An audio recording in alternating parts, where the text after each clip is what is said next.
NEAT ना. So pseudotumor cerebri is raised intracranial pressure, raised intracranial tension in which CSF becomes more in ventricles. Okay. So this was all before starting the class. Okay. So lack of vitamin intake A, I don't think you need to, I need to tell you all this.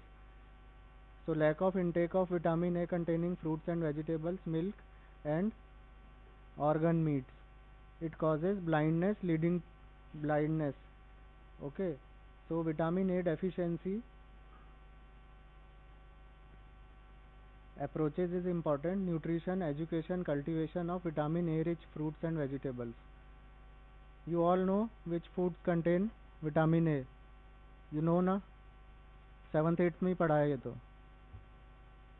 Then food fortification, ये नहीं पढ़ा होगा.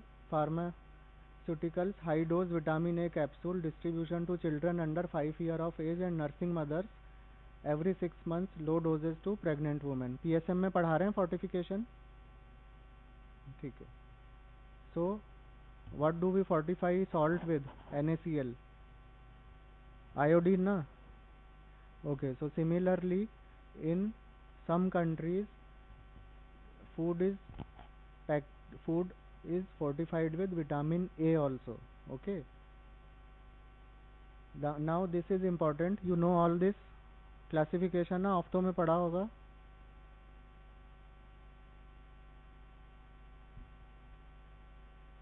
ऑफ्थो, this is all your NEET question. Okay. They will ask you any stage. So and then they will ask कि इसका symbol क्या है. Okay. See, there is nothing much in today's class in vitamins.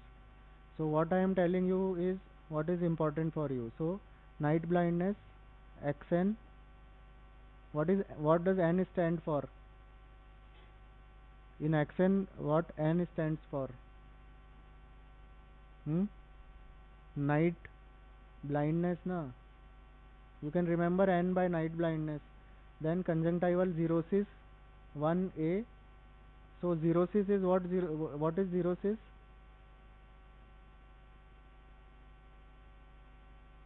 Dryness. Xerosis का मतलब क्या होता है? Dryness.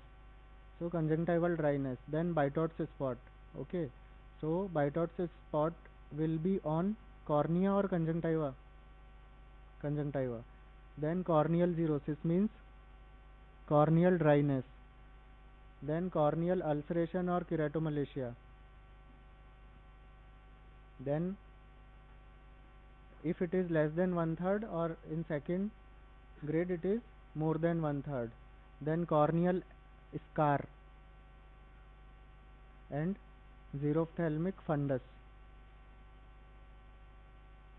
ये वाला क्लासिफिकेशन तो तुम्हें रटना ही पड़ेगा और ये पूछा जाएगा, MCQs में भी पूछा जाएगा, PSM में पूछा जाएगा, ऑफ्थो में पूछा जाएगा. Then when you will come to paediatrics उसमें पूछा जाएगा.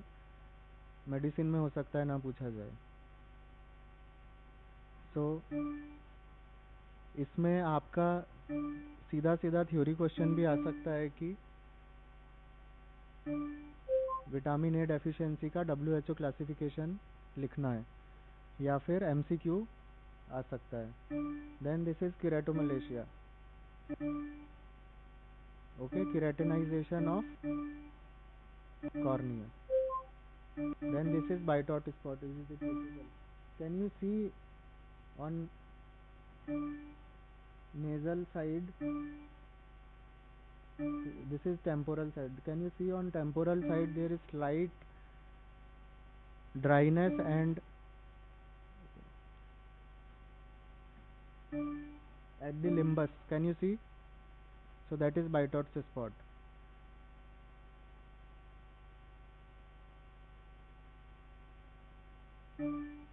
Now vitamin D. So vitamin D will cause rickets. It causes softening and weakening of bones. Can you see this? So this is varus deformity or valgus deformity. Varus और valgus में सभी को बहुत confusion होता है कि what is varus and what is valgus. Okay, so how to remember varus and valgus? हाँ, this is what, varus और वेलगस.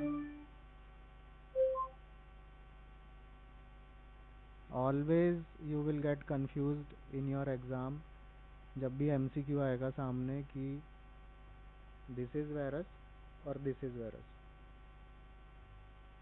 होगा कि नहीं? तो इसका कोई फॉर्मूला बनाना पड़ेगा तुमको जिससे कि कंफ्यूजन नहीं हो. ठीक है, प्रैक्टिकल में जब आओगे पीडियाट्रिक्स में उस समय तुम्हें बता देंगे. Now this is 20 month old boy with rickets. You can notice the bow shape of legs.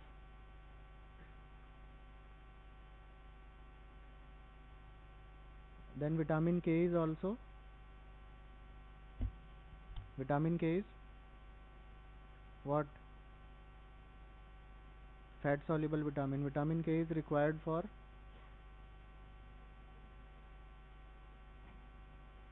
so vitamin K exists in, तुम्हें आता है सब कुछ विटामिन के बारे में, फाइटोमिनाडायन एंड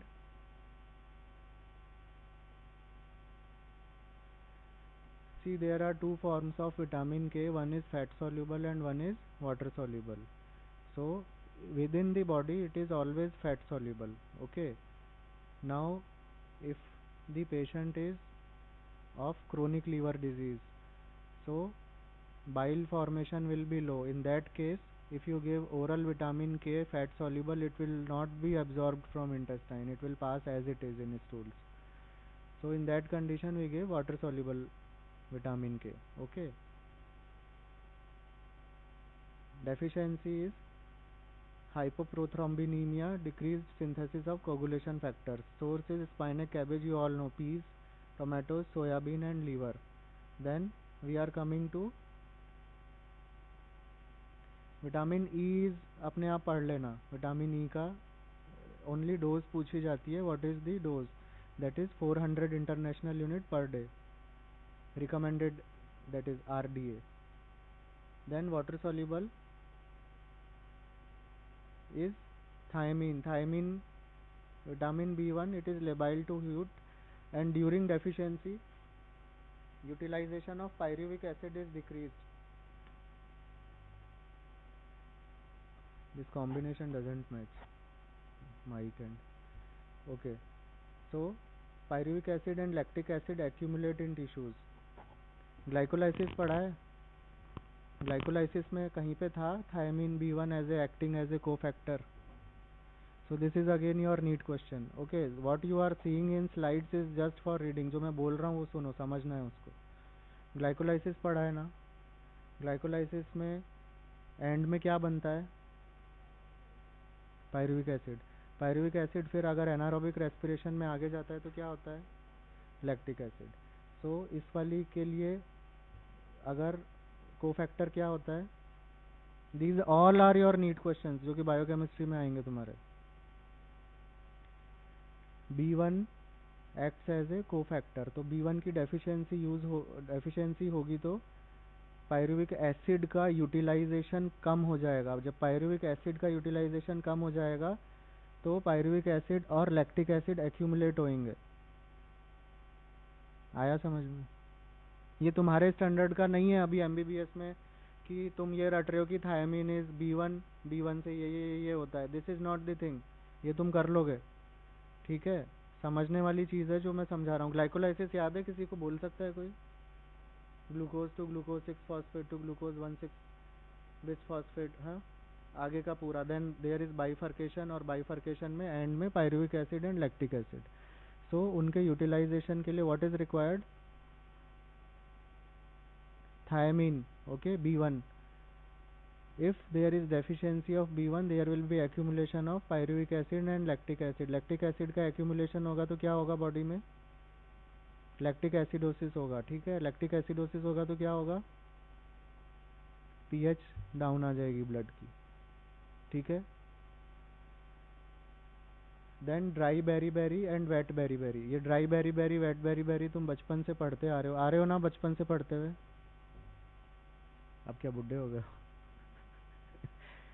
हो सो 12th में पढ़ा होगा ना बायोलॉजी में, beriberi. So dry beriberi and wet beriberi. Dry beriberi कैसे याद रखोगे, ड्राई कहाँ की होती है, वेट कहाँ की होती है, लिक्विड इज वेट, ठीक है। तो लिक्विड क्या हुआ, ब्लड हुआ, ब्लड में हार्ट का सारा आ गया, पैल्पिटेशन, टैकीकार्डिया, डिस्निया, एडिमा, ठीक है, याद रहेगा। आप वेट को और ड्राई को कंफ्यूज तो नहीं करोगे। देन नर्व्स आर ड्राई, ठीक है, नर्व्स में फ्लूइड नहीं होता है। So dry beriberi affect CNS.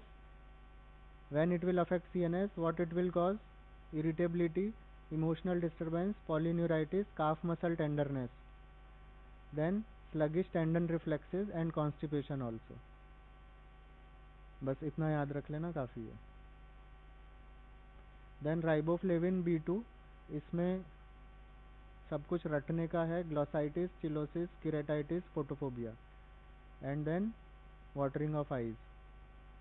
Sources milk, cheese, fish, green leafy vegetables, meat, eggs and whole grains. So vegetarians में विटामिन B2 की कमी होती है। कैन यू सी, इसमें कौन सा ऐसा है जो कि प्लांट प्रोडक्ट है, एक्सेप्ट ग्रेन्स, होल ग्रेन्स, है कुछ, ग्रीन लीफी वेजिटेबल्स है और होल ग्रेन्स है, ठीक है। यहाँ पे जो क्लास में बैठे हुए हैं कितने लोग हैं जो होल ग्रेन्स खाते हैं, होल ग्रेन्स खाते हो कुछ। The moment it is crushed B2 destroy हो जाएगा, ठीक है। देन ग्रीन लीफी वेजिटेबल्स हुआ, ग्रीन लीफी वेजिटेबल्स कितने लोग खाते हो रेगुलर बेसिस पे। तो इसलिए अगर विटामिन B12, B2 इनके इन्वेस्टिगेशन कराया जाए, almost 100% of the vegetarians will show low level, okay. Then vitamin B6 is active coenzyme, plays central role in amino acid metabolism. So remember this line, plays central role in what, amino acid metabolism। अब amino acid के लिए कौन सी cycle होती है, हम्म, हाँ, urea cycle. और Krebs cycle किसके लिए होती है,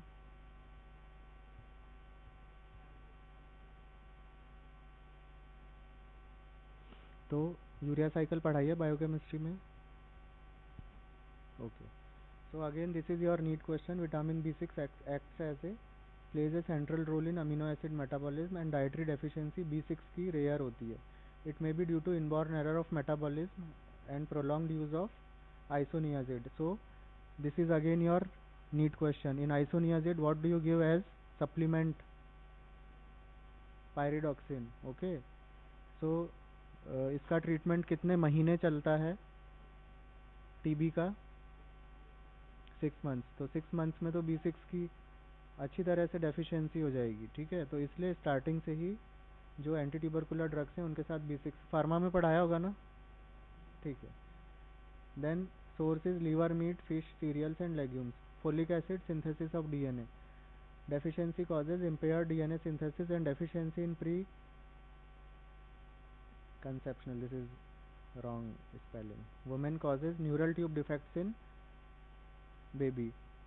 So again they ask how many months before do you start giving folic acid and in what dose, this is very favorite question, हाँ,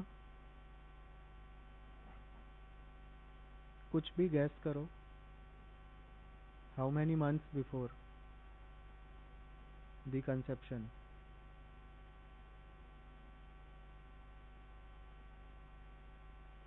and in what dose, folic acid for neural tube defect। So remember folic acid is given for for एक कोई एक बोलो, for prevention of neural tube defect. This is your first question. Okay, then second, they will ask you how many months before it is started, and if you give answers of these two, they will ask in what dose it is given. Okay, so in final MBBS definitely they will ask in obs gynae. So it is given 1 month before if the mother was not having any neural tube defect affected child previously, baby previously. ठीक है, so it is started 1 month before and dose is 4 milligram per day. ठीक है. Vitamin B12 deficiency, then again vitamin B12 deficiency is seen in vegetarians, not even 99.99%, but 100% of the students here sitting in class, including me, will have vitamin B12 deficiency if investigated. Okay, so never go for investigations like vitamin B12. They are costly and doesn't prove anything. तो उससे अच्छा क्या है कि vitamin B12 वैसे ही ले लो. So seen in vegetarians, key role in brain and CNS development, key role in blood cell formation. किस लिए चाहिए होता है ब्लड सेल के लिए? मैच्योरेशन के लिए. So vitamin B12 will cause megaloblastic anemia, and its role is in immune function also, recently found to play a role in cognitive function in children.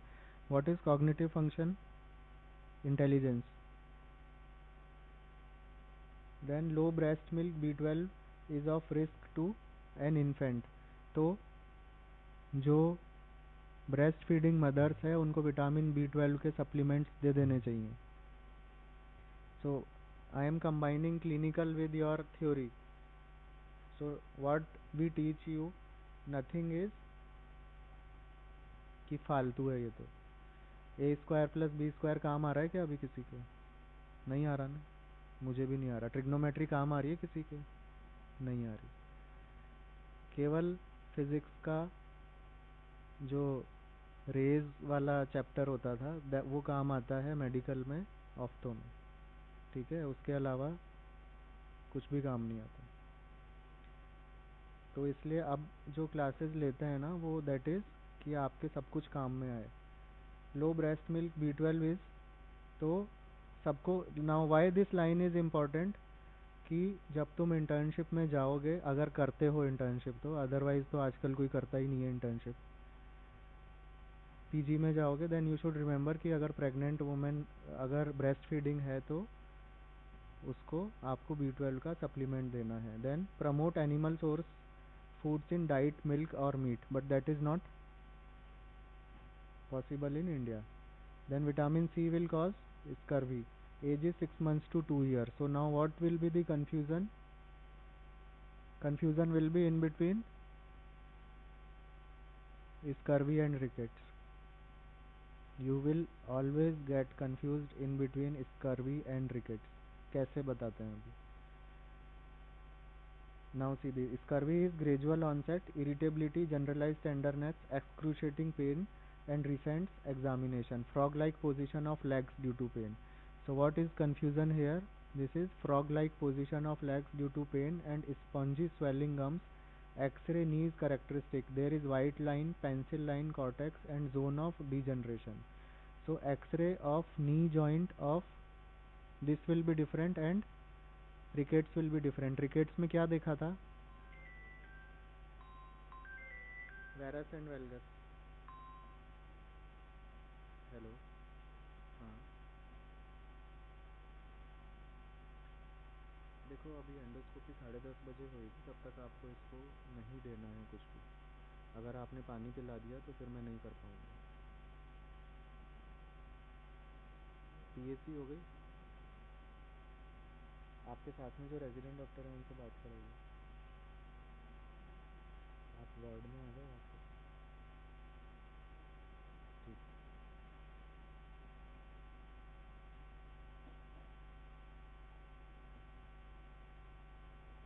Then specific micronutrient deficiency diseases. Most prevalent deficiency globally next to energy, that is calories. Iron deficiency.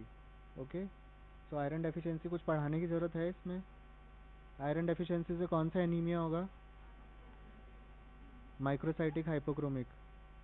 ठीक है, क्यों होगा?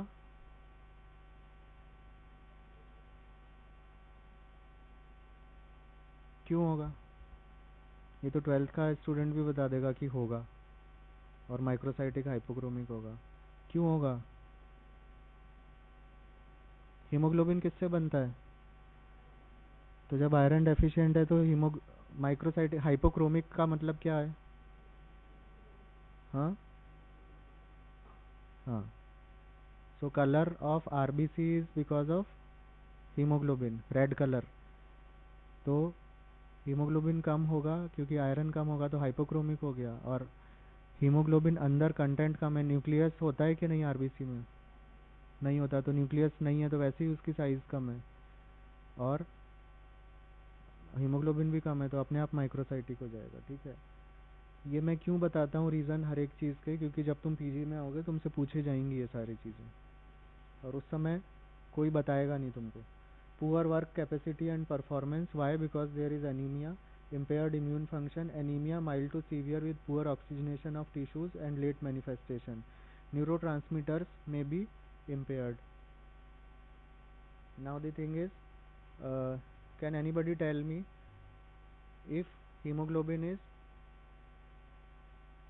4 gram per deciliter, okay, means patient is severely anemic. Corona में सबने pulse oximeter देखा है?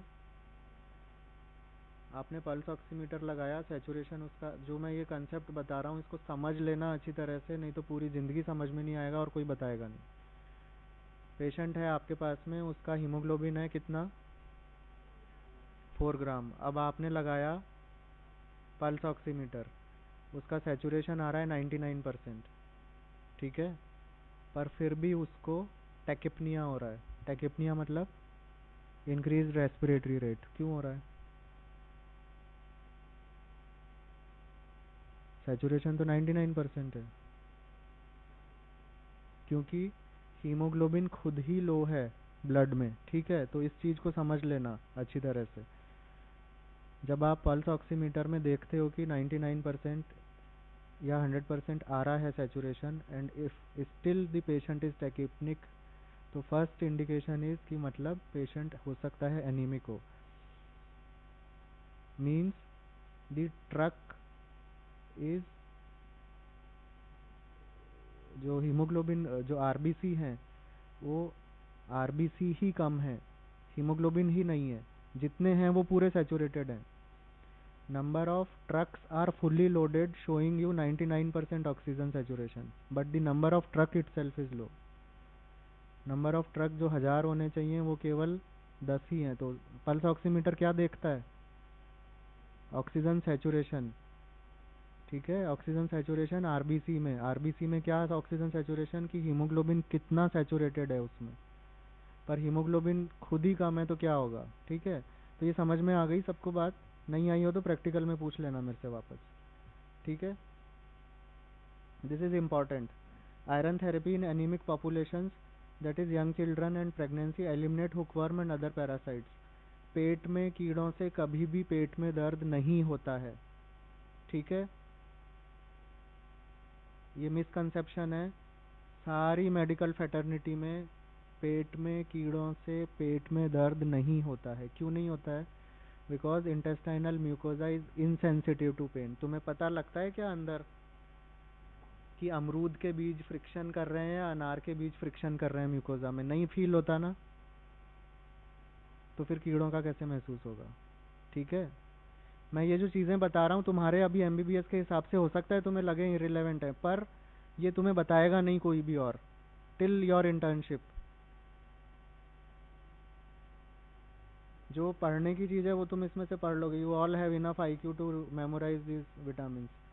Then iodine deficiency, geographic distribution, no need to remember this. Approaches to elimination, you all know. Common salt is fortified with iodine. Now zinc deficiency. So zinc deficiency will cause what?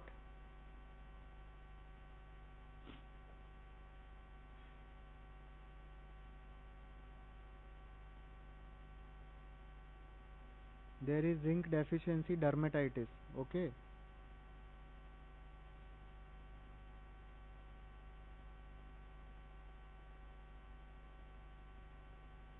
Calcium.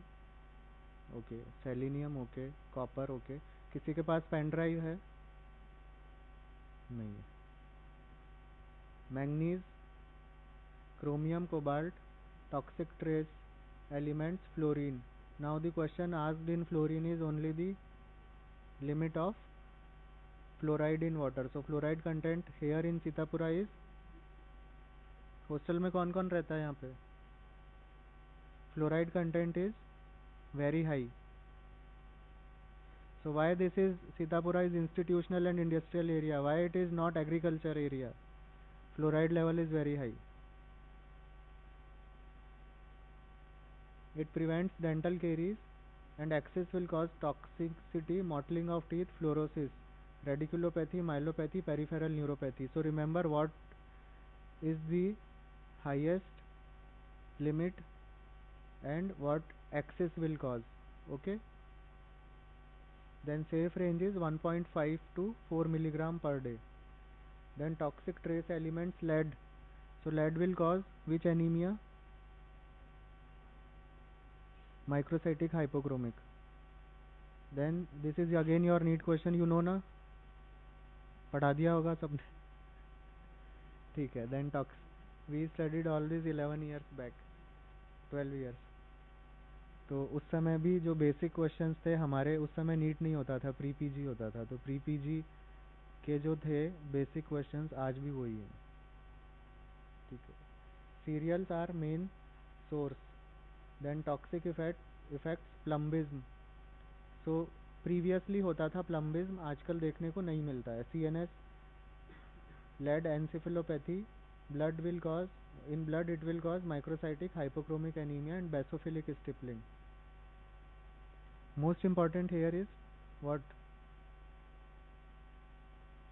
Microcytic hypochromic anemia and basophilic stippling. Remember this term, basophilic stippling. Okay. Then basophilic means,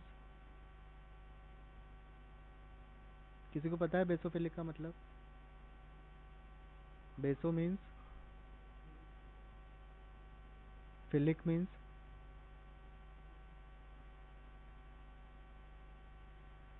so basophilic stippling. Renal, reversible renal tubular dysfunction. Then free radicals and antioxidants. So okay, no need. Then growth and development. In this growth and development, can you see in this chart protein energy malnutrition, जो पिछली class हुई थी उसमें तुम्हें बताया था, underweight, stunted and wasting. Then malnutrition will cause what? ये वाले तीन, micronutrient deficiency, iodine, iron and vitamin A. तो इसमें जो ये लिखा हुआ है आयोडीन, आयरन एंड विटामिन ए, ये तो तुम्हें पूरे रटे हुए होने चाहिए, ठीक है। मैंने भी अभी किस पे ज़्यादा, सबसे ज़्यादा स्ट्रेस दिया है, इन्हीं तीन पे सबसे ज़्यादा स्ट्रेस दिया है ना, iron, iodine and vitamin A. तो definitely you will get questions from these three, iodine, iron and vitamin A.